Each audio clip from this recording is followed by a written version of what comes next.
The scent of blood and betrayal hung thick in the throne room as Prince Callum MacDhòmhnaill stood before his mother, the Queen Regent Moira. His hand clasped protectively around the trembling fingers of a pregnant servant girl named Eilidh. The Queen's eyes blazed with fury that could incinerate kingdoms, her wolf barely contained beneath her regal composure, and every noble in attendance held their breath, waiting for the explosion that would shatter the MacDhòmhnaill dynasty forever. Before we witness the moment that changes everything, tell me the city you're watching from so I can send you a hug, and if you're loving this story of forbidden love and impossible choices, hit that like button now because what happens next will leave you absolutely breathless. And trust me, you'll want to share this with everyone who believes love conquers all, because Prince Callum is about to prove that some bonds are worth losing a kingdom for. The morning had begun like any other in the ancient castle of Duan Martin, perched high in the misty highlands where the MacDhòmhnaill pack had ruled for 17 generations. Prince Callum, firstborn son and heir apparent, had risen before dawn to run the mountain trails, his massive grey wolf form cutting through the morning fog like a phantom of old legends. At 28, he was everything an alpha prince should be: commanding, powerful, strategic, and utterly devoted to his pack's prosperity. His reputation preceded him across every territory in Scotland, from the lowlands to the far northern reaches where wild packs still roamed free. Allies sought his friendship. Enemies feared his wrath. Eligible she-wolves from every prominent family dreamed of becoming his chosen mate. But fate, as it often does with those who believe themselves masters of their destiny, had other plans entirely. Eilidh Nic Fianghane was nobody. At least, that's what every noble in the castle would have told you. At 23, she was a servant girl, third generation in service to the royal household. Her grandmother and mother before her having spent their lives polishing silver, scrubbing floors, and remaining invisible to those who walked the corridors of power. Eilidh had honey-colored hair that she kept strictly bound, green eyes that she trained always downward, and a gentle spirit that had somehow survived the harshness of her station. She moved through the castle like a ghost, present but unseen, necessary but unacknowledged. 3 months ago, her invisibility had failed her in the worst possible way. Broderick MacAlister, a visiting beta from a neighboring territory, had cornered her in the wine cellar during a diplomatic banquet. What happened in those terrible minutes would haunt Eilidh for the rest of her life, but the consequences would echo far beyond her personal trauma.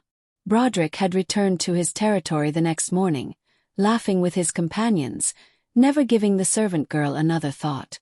Eilidh had said nothing, done nothing, reported nothing, because what justice existed for someone like her? She'd simply tried to disappear even further into the shadows, praying that the incident would fade like a bad dream. Then her monthly cycle had stopped, and Eilidh had realized with cold, creeping horror that invisibility was no longer an option. The castle's head housekeeper, Gormlaith, had noticed first, her sharp eyes missing nothing in her domain. But instead of the dismissal Eilidh had expected, Gormlaith had shown unexpected compassion, helping the girl hide her condition beneath looser dresses, assigning her tasks away from the noble's scrutiny, buying her time to figure out what to do when the pregnancy could no longer be concealed. But secrets in a castle full of wolves with supernatural senses are impossible to keep forever. Prince Callum had been reviewing security protocols in the East Wing when Eilidh's scent had hit him like a physical blow. He'd been walking past the servants' corridor, his mind occupied with border disputes and trade negotiations, when something had stopped him dead in his tracks. The scent was extraordinary. Wildflowers and summer rain, honey and heather, with an underlying sweetness that spoke of new life, of creation, of something precious and vulnerable that called to every protective instinct coded into his alpha DNA. His wolf had surged forward with unprecedented force, demanding he find the source, claiming before his human mind could even process what was happening. Mine, his wolf had snarled with absolute certainty. Protect. Claim.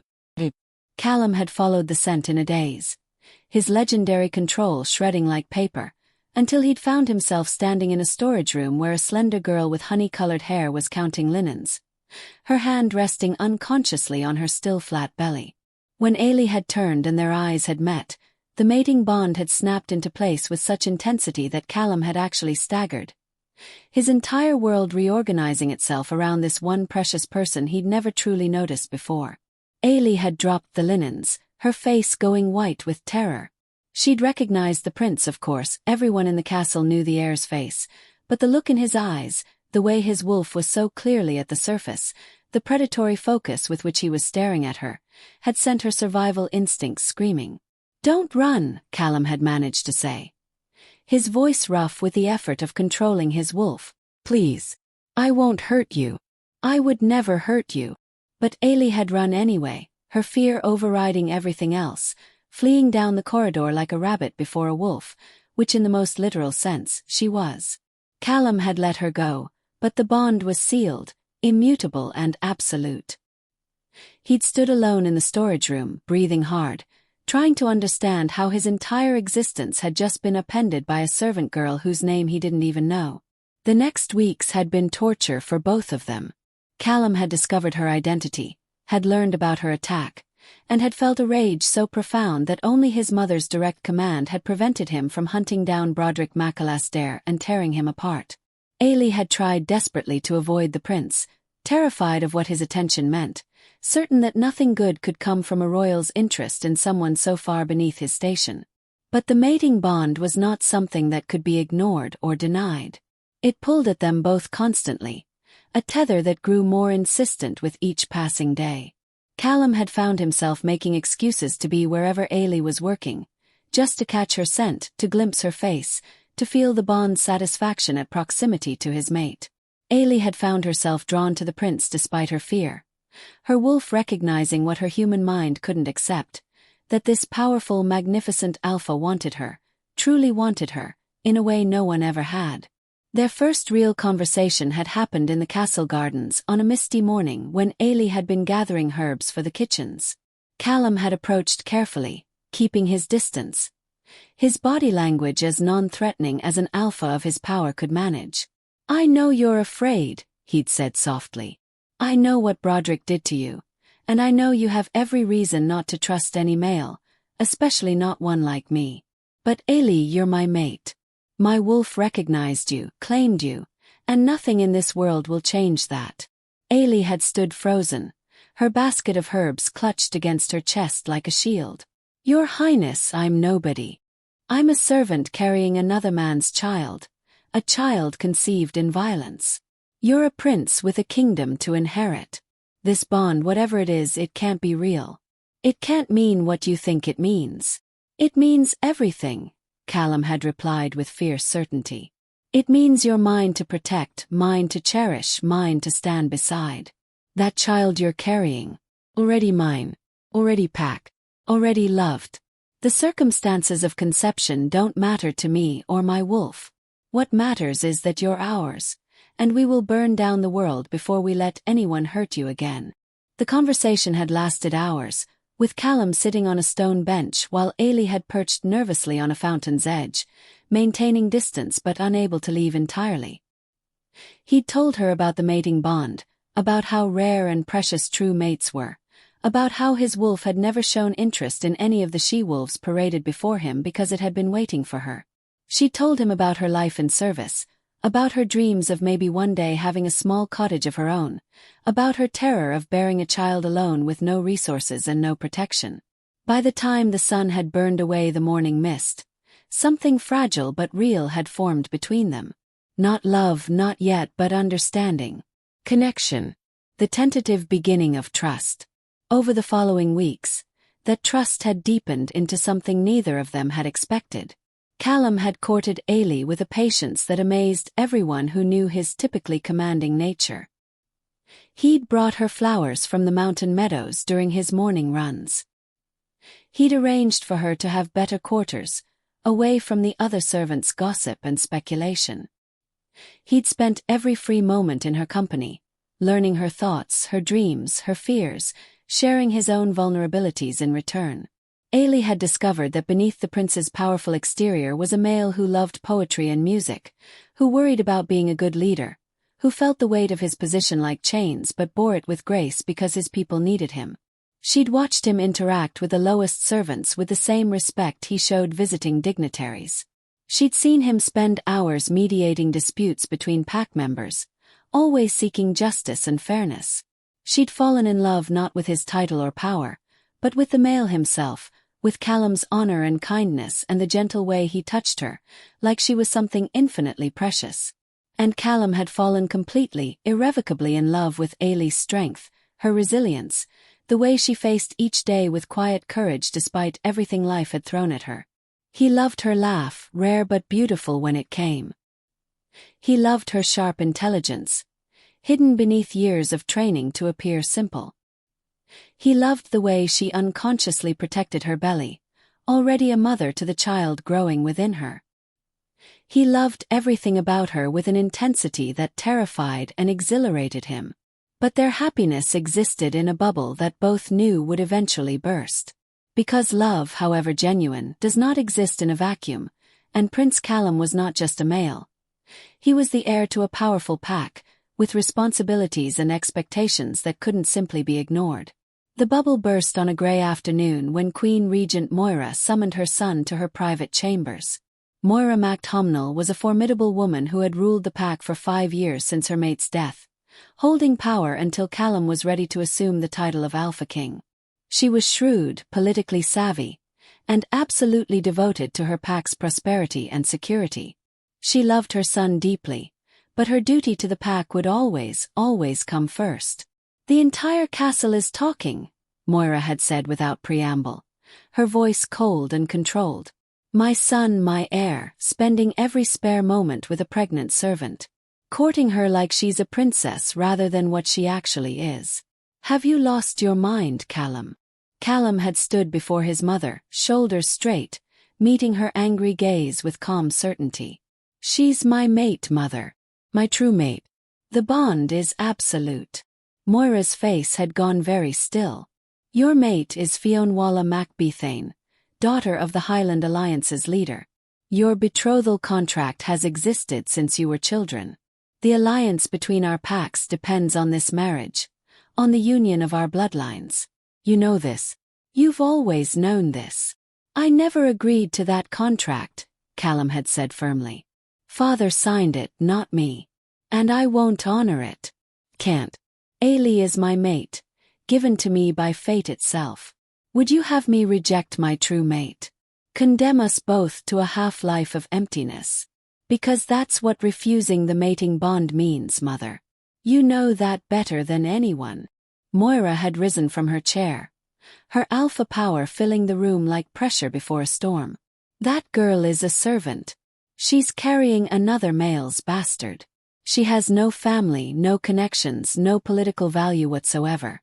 If you make her your mate, your Luna, the other packs will see it as weakness. They'll question your judgment, your ability to put pack before personal desire. The Highland Alliance will collapse, and we'll be vulnerable to every enemy we've kept at bay through careful diplomacy." "Then let them question," Callum had replied, his own alpha power rising to meet his mother's, wolf calling to wolf. "I will not reject my mate. I will not abandon the child she carries. This is not negotiable, mother. I'm asking for your blessing, but I don't require it.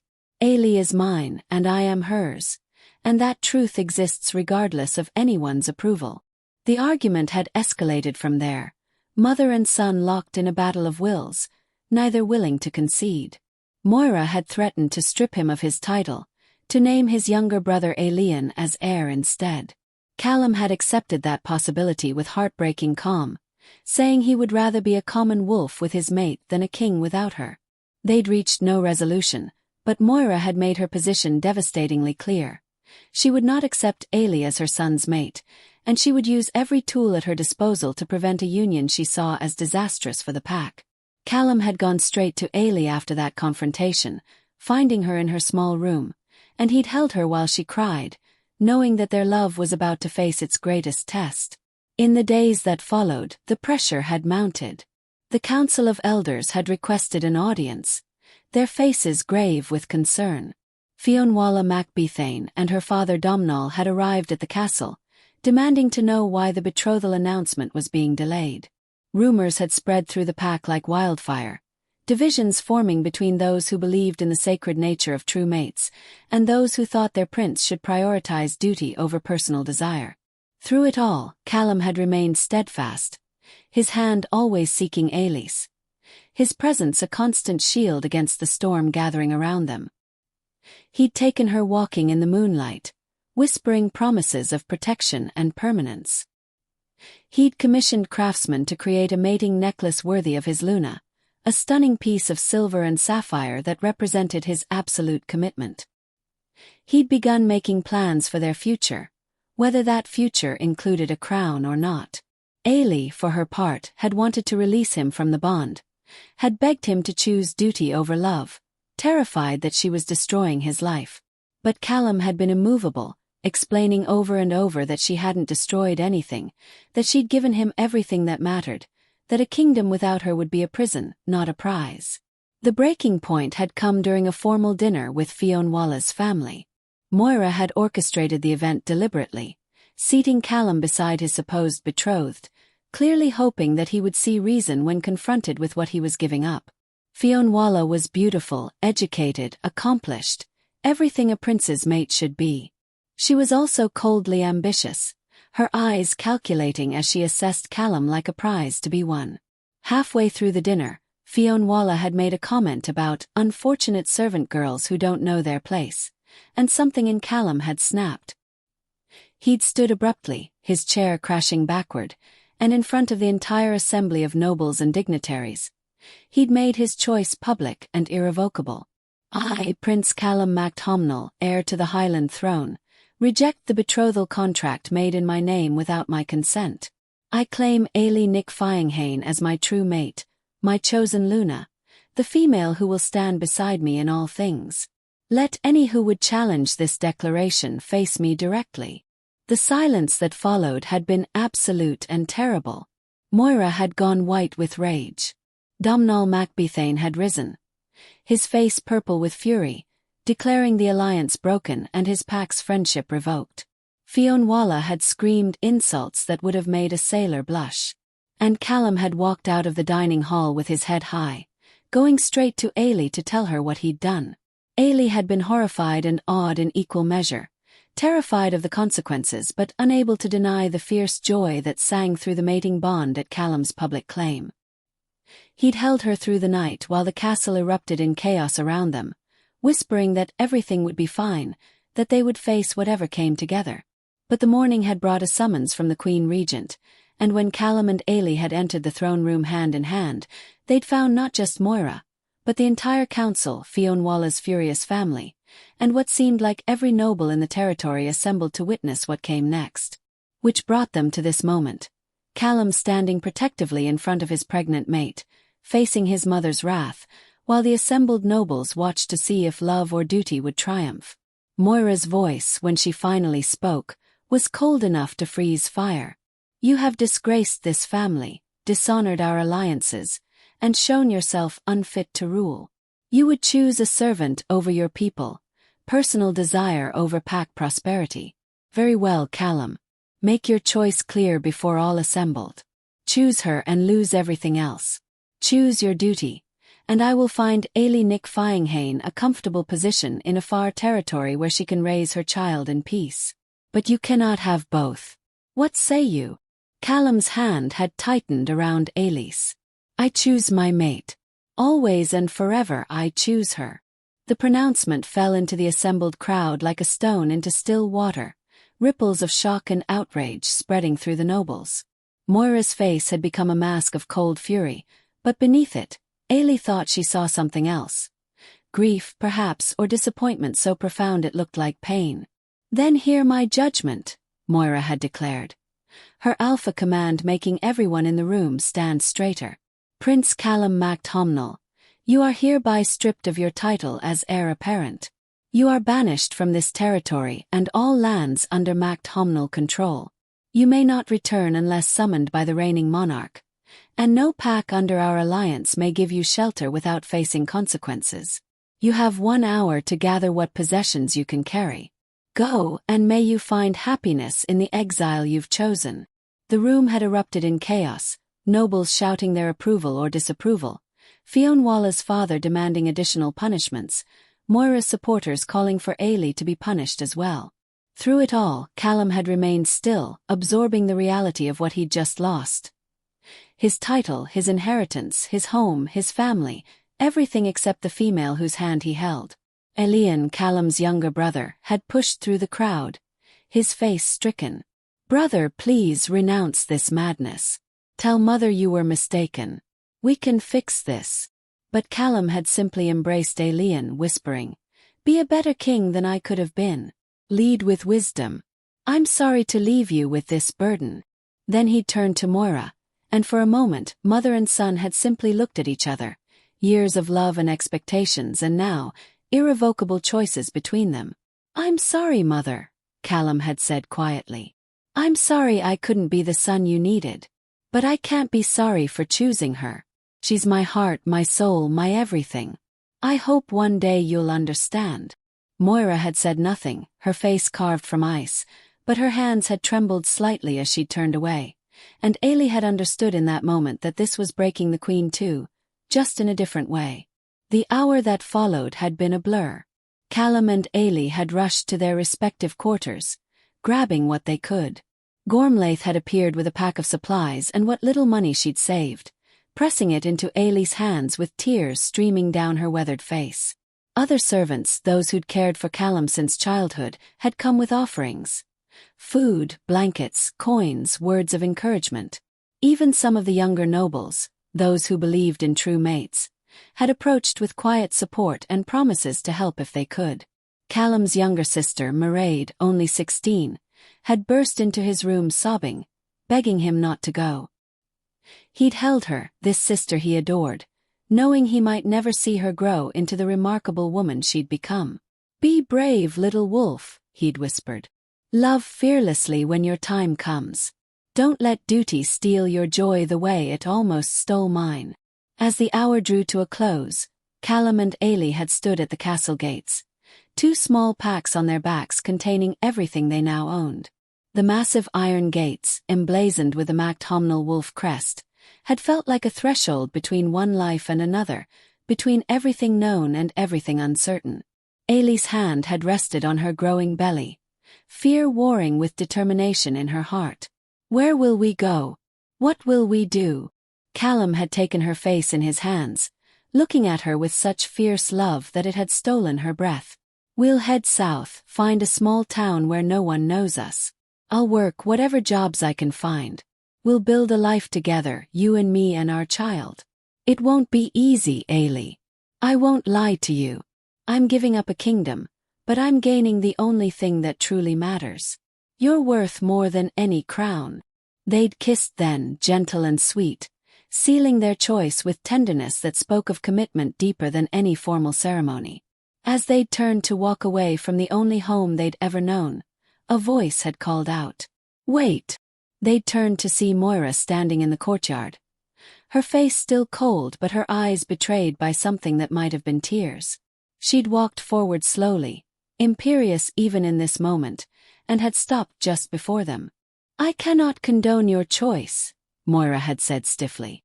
"I cannot forgive what you're doing to this pack, to our alliances, to everything your father and I built. But you are still my son, Callum. You are still my blood." She'd pulled a heavy purse from her robes, pressing it into Callum's hands. "This is from my personal funds, not the pack's. Use it wisely. And this," she'd removed a ring from her finger, a simple band that had belonged to Callum's grandmother, "was always meant to be yours. Your father would have wanted you to have it." Callum's composure had finally cracked, tears sliding down his cheeks. "Mother." "Go," Moira had interrupted, her voice thick. "Go before I change my mind about letting you leave with anything at all. And Callum, if you or your mate or your child ever face true danger, if you need sanctuary, send word. I may not approve of your choice, but I will not see my son destroyed. That much I can promise." Then the Queen Regent had done something that shocked everyone watching. She'd reached out and briefly touched Eilidh's cheek, a gesture almost tender. "Take care of him, girl.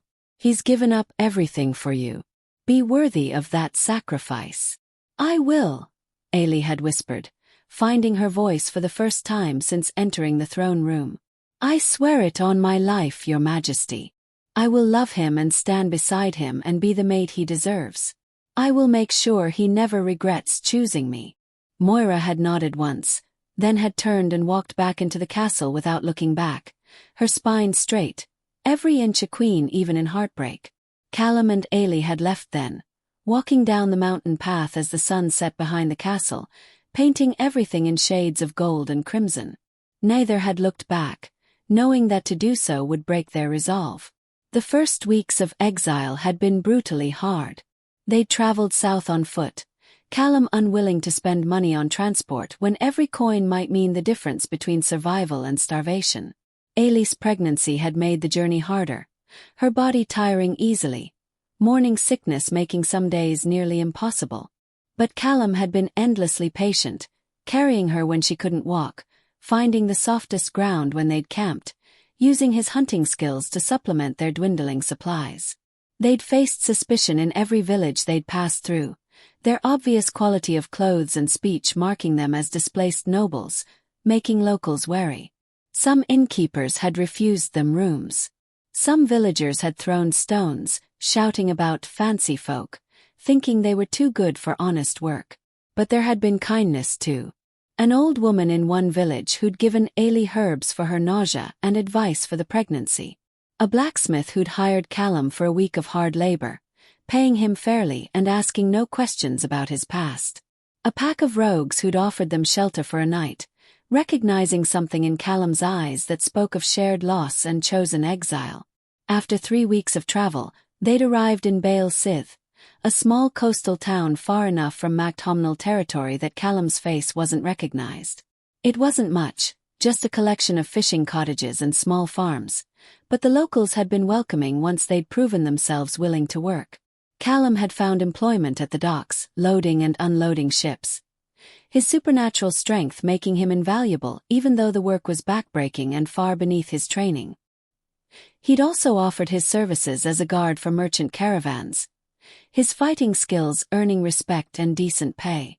Eilidh had taken in sewing and laundry, her skilled hands producing work fine enough that even the town's wealthier residents had sought her services. They'd rented a tiny cottage at the edge of town, just 2 rooms and a fireplace, but it had been theirs. Callum had spent his free time making improvements, fixing the leaking roof, building better furniture, planting a small garden. Eilidh had made curtains and filled the space with wildflowers, transforming the humble dwelling into a home. And slowly, impossibly, they'd been happy. Not the grand happiness of epic romances, but something quieter and deeper. The happiness of choosing each other every day, of building a life together from nothing, of proving that love could survive even the loss of everything else. Eilidh's belly had grown, and with it, Callum's excitement about becoming a father. He'd talk to the baby constantly, his hand on Eilidh's stomach, telling their child stories about the mountains and forests, about wolves and magic, about bravery and choosing love. He'd refused to see the baby as anything other than his own, the circumstances of conception irrelevant to the fierce protectiveness he felt. The local midwife, Eilidh, had been a blessing, an older wolf who'd asked no questions about their past but had guided Eilidh through her pregnancy with skill and kindness. She'd become a friend, one of the few they'd allowed themselves to trust. 5 months after their exile, on a winter night when snow had blanketed the cottage in silence, Eilidh had gone into labor. The birth had been long and difficult, Eilidh's small frame struggling with the demands of bringing a child into the world. Callum had stayed beside her through every moment, his presence and the mating bond giving her strength when she'd thought she had none left.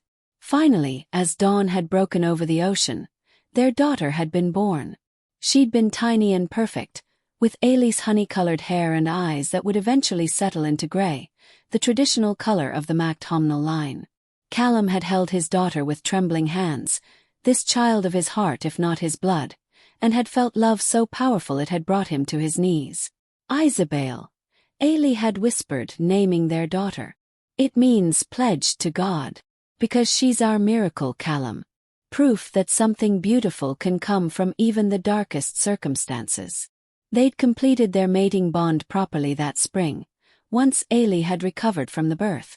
Without a pack priest to officiate, they'd created their own ceremony, standing beneath the full moon with Isabel sleeping in a basket between them. Callum had placed the silver and sapphire necklace around Eilidh's throat, marking her as his Luna regardless of whether anyone else acknowledged it. Eilidh had given Callum a cuff bracelet she'd spent months crafting in secret, inlaid with a pattern of wolves and flowers that represented their joined lives.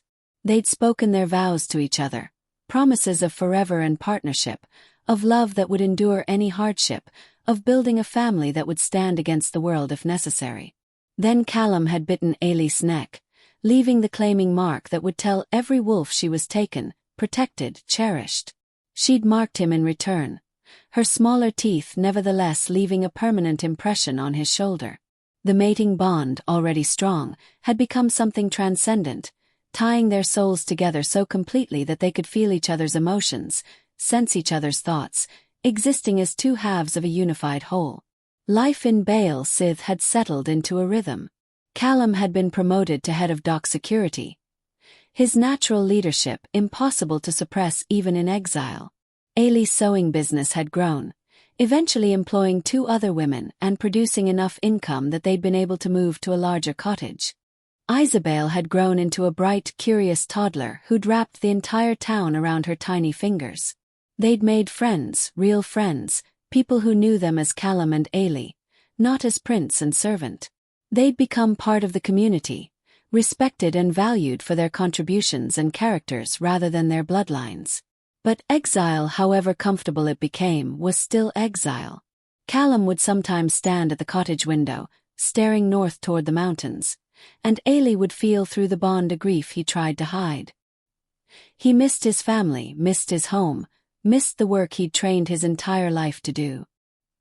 He never complained, never expressed regret about his choice, but the loss was there, a constant ache beneath their happiness. And there was danger that came with being displaced nobles living without pack protection. Rogues occasionally tested Callum, challenging him to prove his strength.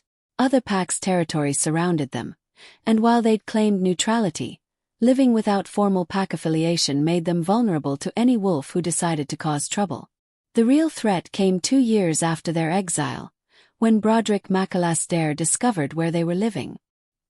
He'd been passing through with a trade caravan and had recognized Eilidh at the market. The rage and entitlement on his face had been terrifying, the realization that the servant girl he'd assaulted had not only survived but had apparently risen above her station. That night, Broderick and 3 of his companions had attacked their cottage. They'd been drunk, violent, intending to punish Eilidh for daring to be happy, to drag her back to what they saw as her proper place. They'd made a fatal miscalculation. They'd forgotten who Eilidh's mate was. Or perhaps they'd never truly understood what a trained alpha prince was capable of when protecting his family. The fight had been brutal and short. Callum had been a warrior before he was a prince, trained by the finest fighters in the Highlands, and exile hadn't softened him. If anything, hard labor had made him stronger. He'd defended his home and family with savage efficiency, his wolf fully unleashed, showing no mercy to males who'd come to harm what was his.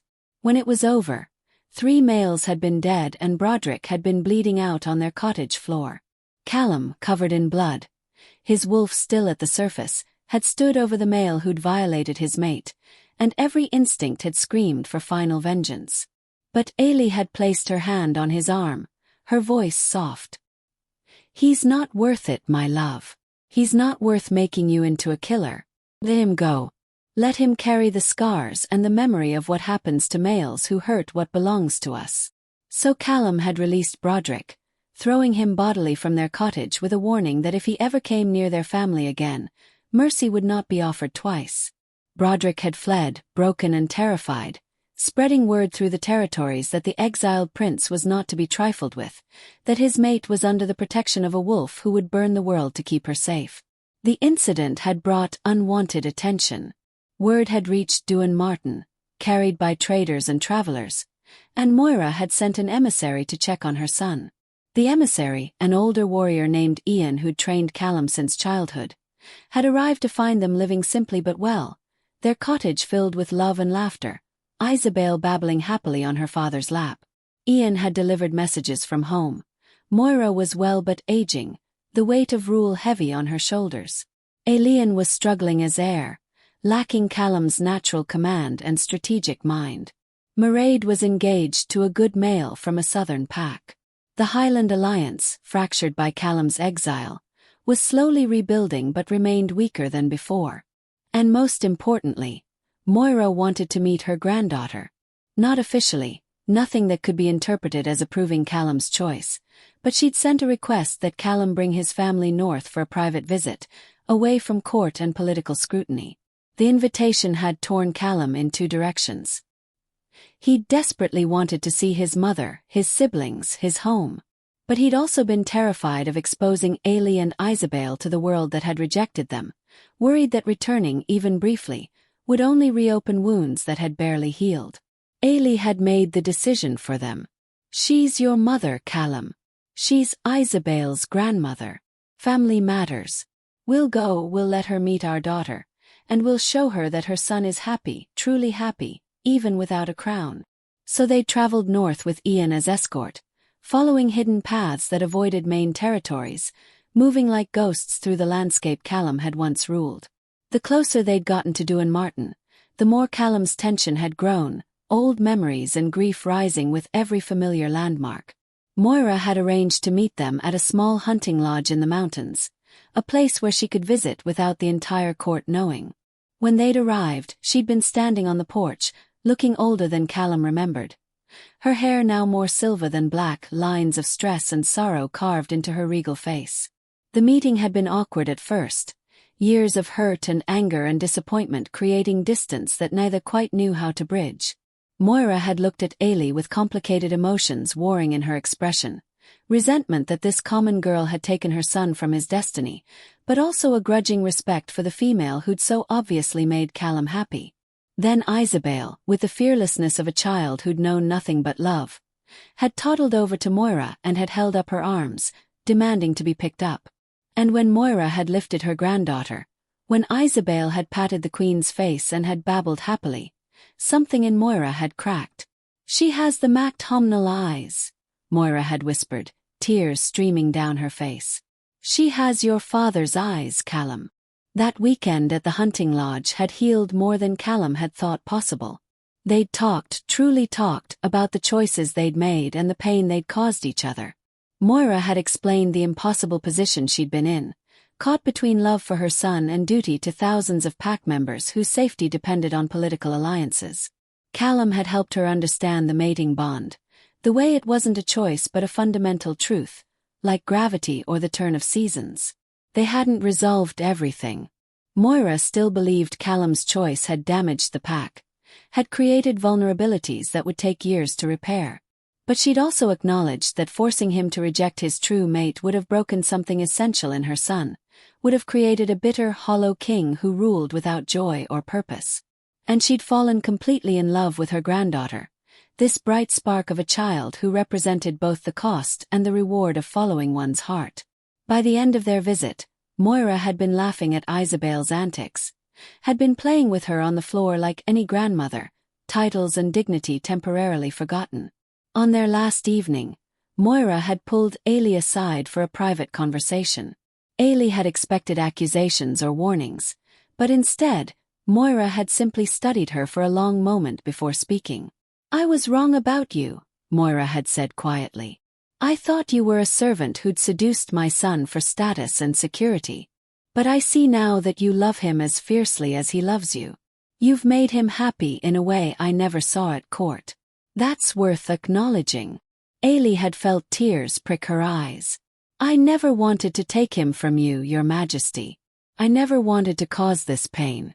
But I couldn't refuse the bond, couldn't send him away when every instinct said he was meant to be mine." "I know," Moira had replied, her voice tinged with old grief. "I had a true mate once before your father," she'd said to Callum, who'd been listening from the doorway. "He died in a border skirmish when I was 18. When the political match with your father was arranged, I accepted because my mate was gone and duty was all I had left.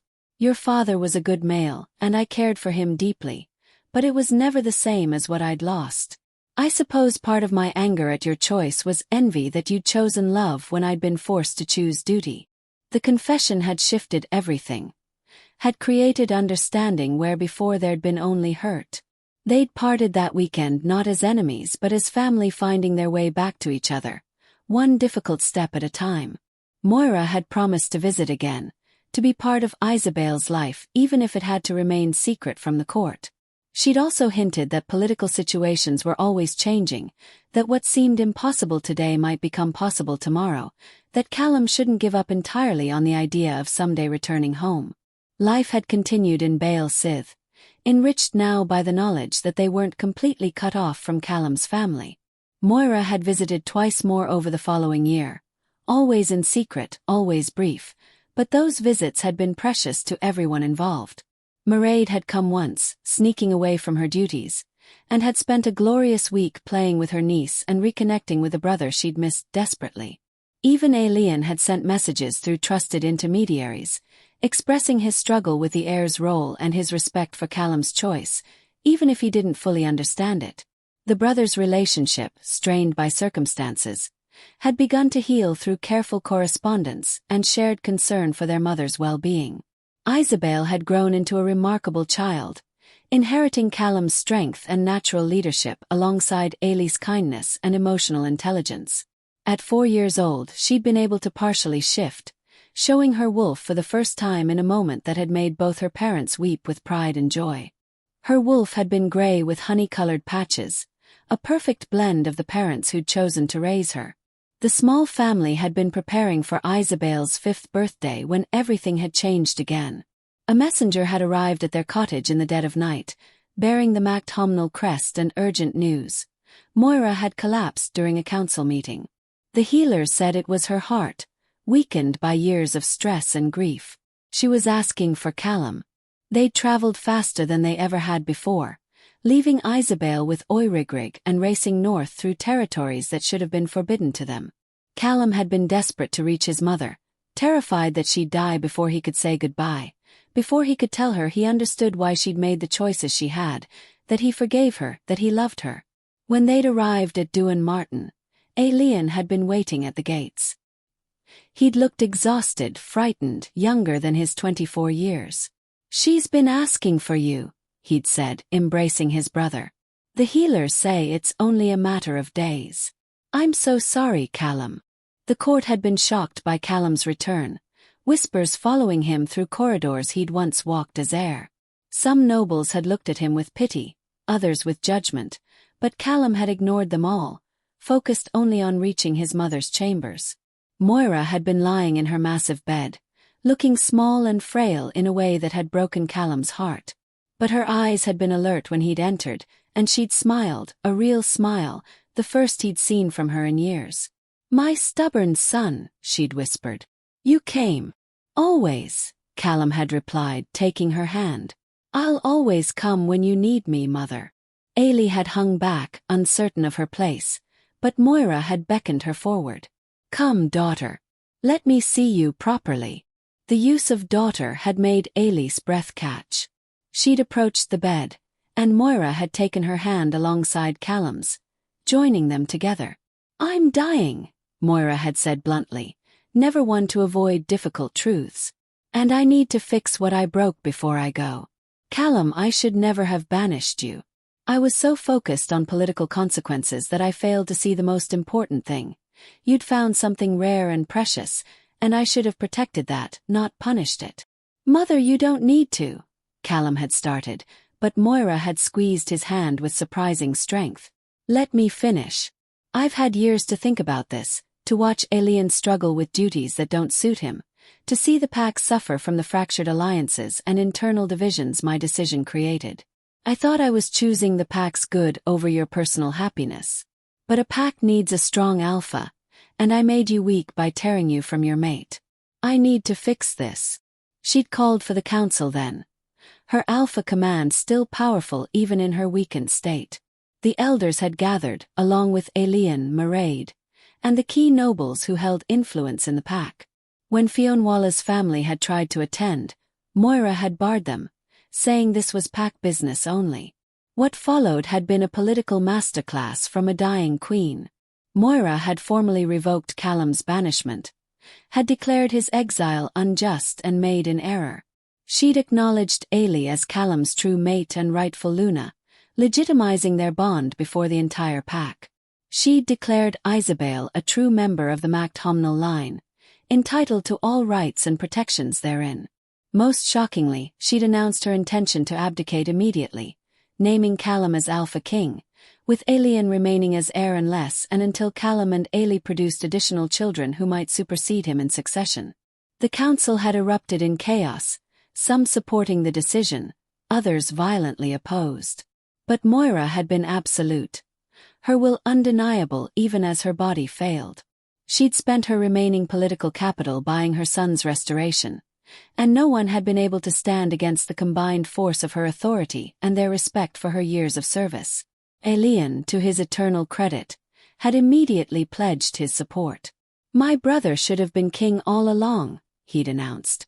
"I've only ever been a placeholder. The pack needs Callum's strength and wisdom. I yield my claim gladly." Mairead had stood beside her brothers, her voice clear. "And I stand with my family, united as we should have been all along." The restoration hadn't been immediate or simple.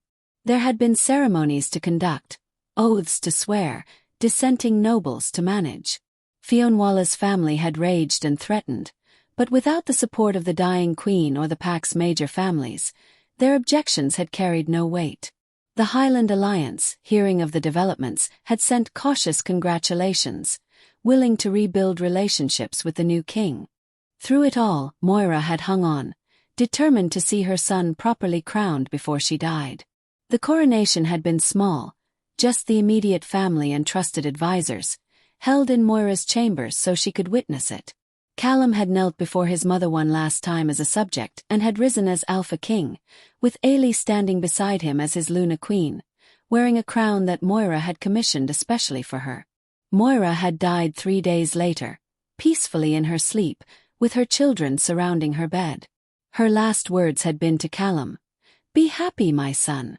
Rule with wisdom but never forget what you fought for. Love is not weakness. It's the greatest strength we have." Becoming king had been overwhelming.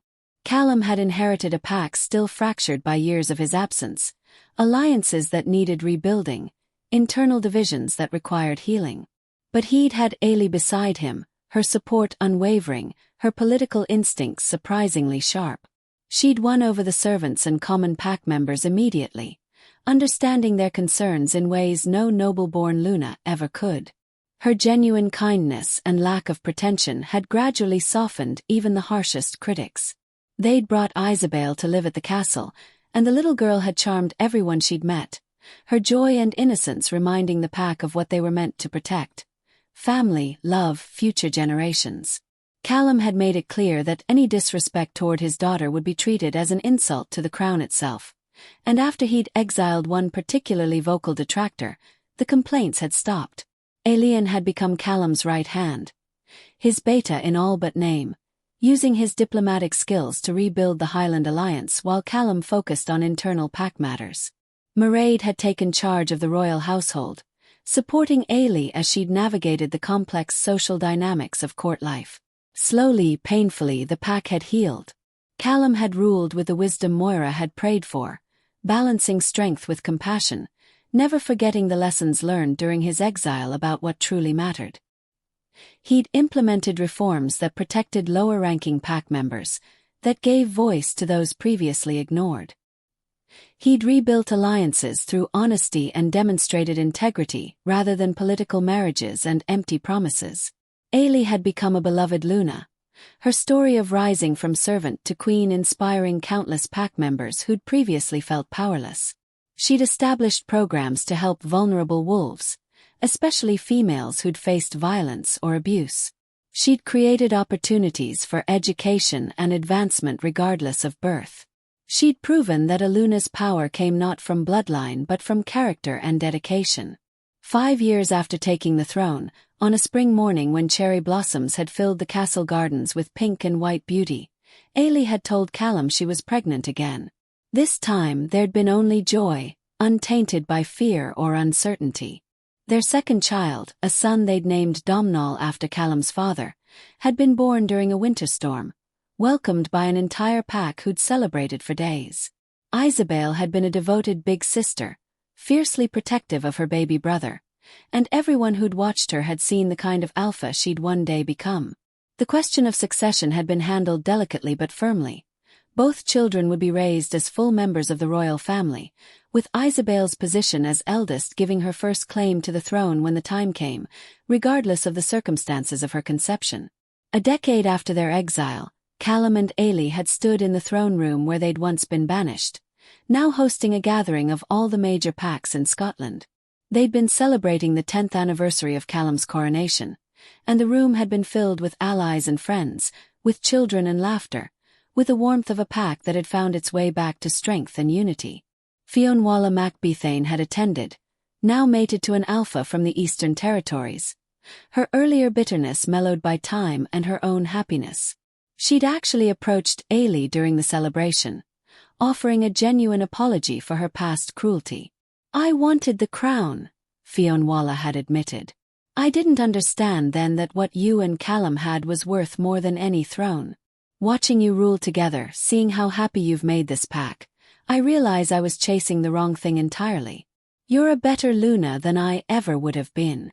Eilidh had accepted the apology with grace, understanding that everyone had been caught in circumstances larger than themselves, that forgiveness was the only path to true healing. As the celebration had wound down and guests had departed, Callum and Eilidh had walked through the castle gardens in the moonlight, their path illuminated by silver light and the glow of magical lanterns.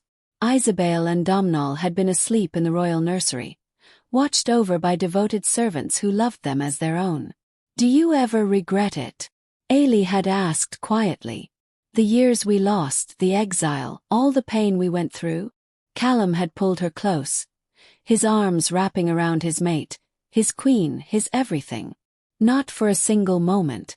Every hardship we faced made us stronger. Every challenge proved our love could survive anything. I'd choose you again, Eilidh. I'd give up 100 kingdoms for one lifetime with you." She'd kissed him then, deep and sweet, the mating bond humming between them with the same intensity it had the day they'd met. "We built something beautiful," she'd whispered. "Not just a kingdom but a family, a love that changed everything. I'm so proud of us, Callum. Of who we've become together." Years continued to pass, and the kingdom had flourished under their joint rule. Callum had been the strong, strategic king the pack needed, while Eilidh had been the compassionate heart that balanced his authority.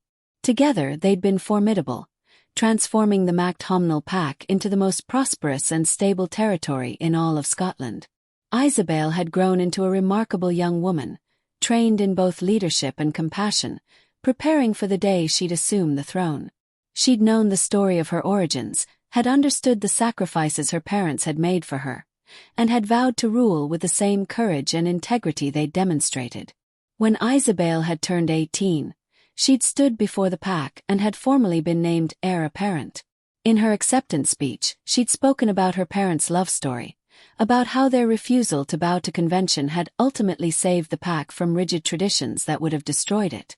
"My parents taught me that true strength isn't about power or position," Eilidh had declared, her voice ringing through the great hall. "It's about choosing love over fear, compassion over cruelty, and principle over convenience." They showed this pack that every member matters, from the highest noble to the lowest servant. "That's the legacy I'll carry forward when my time comes to rule." The pack had roared its approval, and Callum and Eilidh had watched with tears streaming down their faces, knowing that their daughter would be an even greater leader than they'd been. On the 20th anniversary of their coronation, Callum and Eilidh had returned to Banished, the small coastal town where they'd built their first life together. The cottage they'd rented was still there, now occupied by a young couple just starting their own journey. The docks where Callum had worked were bustling with commerce, the town having grown prosperous through trade agreements he'd facilitated as king. Eilidh, now ancient but still sharp, had welcomed them with tears and laughter, remembering the frightened young couple who'd arrived with nothing but love and determination. They'd visited their old friends, had walked the beaches where they'd dreamed of the future, had remembered the simple happiness they'd found when they'd had nothing but each other. "This is where we learned what truly matters," Callum had said, looking out over the ocean. "Not crowns or titles, but this. Connection. Love. Building something together against all odds."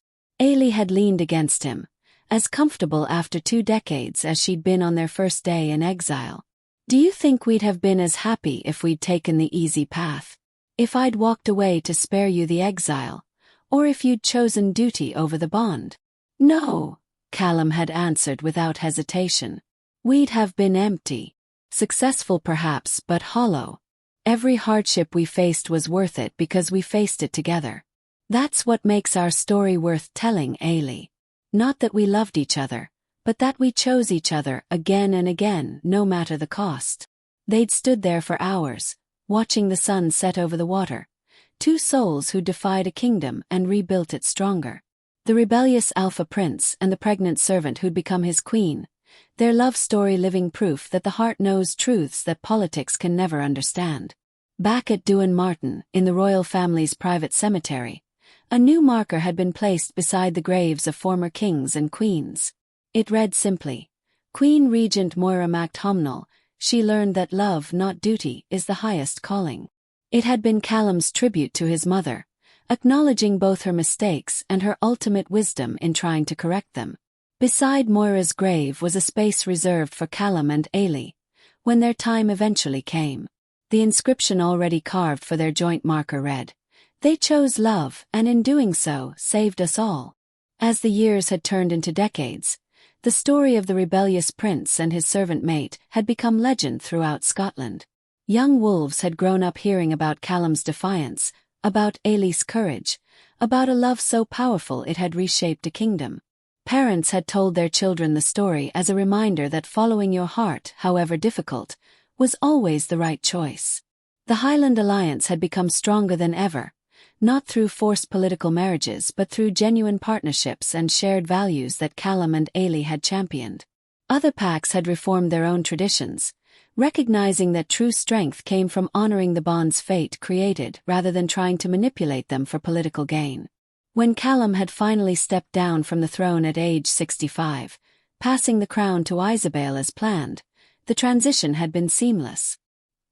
He and Eilidh had retired to a comfortable estate in the Highlands, not far from where they'd first met, spending their days in peace after a lifetime of service. They'd become the wise elders that younger wolves had sought out for advice, their story and their continued devotion to each other inspiring generation after generation. They'd watched their grandchildren grow, had seen their children rule with wisdom and compassion, had witnessed the pack they'd fought so hard to protect flourishing beyond their wildest dreams. On a crisp autumn evening, when Callum was 73 and Eilidh was 68, they'd been sitting together in their garden, wrapped in blankets against the chill, watching the stars emerge in the darkening sky. Their hands had been clasped together, fingers intertwined as they'd been for nearly 50 years. "I'm tired, my love," Eilidh had said softly. "These old bones don't want to keep going much longer." Callum had squeezed her hand gently, understanding what she wasn't quite saying. "Then we'll rest soon. Together, as we've done everything else." "Do you think we'll find each other again?" Eilidh had asked. "In whatever comes next. Will fate bring us together in another life?" "Absolutely," Callum had replied with the same certainty he'd had the day he'd claimed her as his mate. "Our souls are bound, Eilidh. Death is just another journey we'll take side by side. We'll find each other in every lifetime, in every existence. That's what true mates do." She'd smiled then, that beautiful smile that had stolen his heart so many years ago in a castle storage room. "I'd like that. Loving you has been the greatest adventure of my life, Callum. My rebellious prince who gave up everything and gained the world. And you, my brave Eilidh, my servant who became a queen not through title but through the way you lived and loved. You made me better than I ever could have been alone." They'd sat in comfortable silence as the stars had filled the sky, 2 souls completely at peace, their love story complete. When their children had found them the next morning, they'd passed peacefully in the night, still holding hands, their faces serene, together until the very end and beyond. The funeral had been enormous. Wolves from every territory in Scotland coming to pay respects to the king and queen who'd changed everything. But the most moving tribute had come from the common wolves, the servants and labourers and ordinary pack members who'd lined the streets, weeping for the Luna who'd been one of them and the Alpha who'd chosen love over power. Isabel, now queen in her own right, had given the eulogy, her voice strong despite her tears. My parents taught us that love is not a weakness to be overcome but a strength to be celebrated. They showed us that every wolf, regardless of birth or station, deserves respect and opportunity. They proved that the choices we make in love define us more than any title or position ever could. Their story will be told for generations, not just as a romance, but as a revolution, a fundamental shift in how we understand power, duty, and the courage it takes to follow your heart. The pack had howled their agreement, the sound echoing through the mountains, a song of grief and gratitude and hope for the future that Callum and Eilidh had helped create. Years later, when historians had written about the MacDhòmhnaill dynasty, the chapter covering Callum and Eilidh's reign had been titled simply, "The Rebellion That Saved Us." Because that's what it had been, a rebellion against traditions that no longer served, against divisions that weakened rather than strengthened, against the idea that duty and love were somehow opposed rather than complementary. Their great-grandchildren had grown up in a pack transformed by their ancestors' choices, where servants could become anything they dreamed, where love was celebrated regardless of station, where strength was measured not by power but by integrity. The cottage in Banished had been preserved as a historical site, a reminder that even the mightiest kingdoms began with two people choosing each other against all odds.